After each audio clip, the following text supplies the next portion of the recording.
In the autumn of 1991, after months and months of mounting speculation, it was no longer possible to hide the fact that the Queen icon was terribly ill.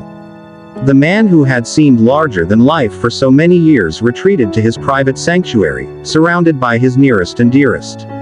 One garden lodge in Kensington was found for him by ex-girlfriend Mary Austin, and there he created not just a refuge but a place of great beauty.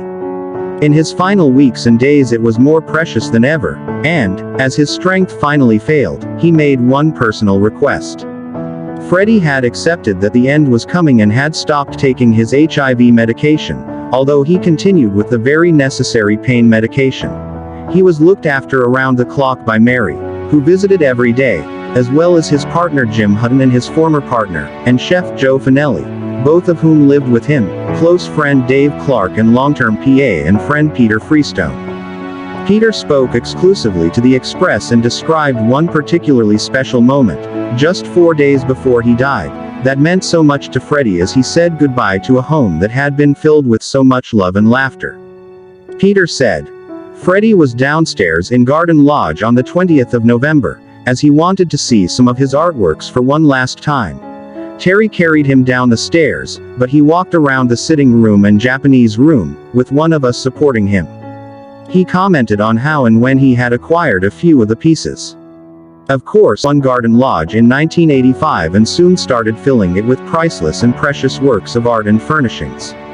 He later said, "I'm trailing over my Lalique and Gale vases, I'm up to my ears now. I mean, a lot of people used to say my house was like a museum, but now I'm beginning to agree with them. It's getting very silly." He joked how he shared the problem with friend Elton John. Freddie said, "I love those stories about Elton, where he had that problem where people were staying at his home at the weekends. In his spare rooms, they'd look under the bed and there would be Rembrandts and other such masters. It's true. With me, it's my Japanese prints that are just getting ridiculous." Elton himself described one of his last visits to see the bedbound Freddie at home, to find him still buying yet more art over the phone. Of course, he later emotionally discovered exactly what Freddie was doing. Elton said, "Freddie loved collecting Japanese art and collecting it at auction. So while he was dying he was still buying things at auction.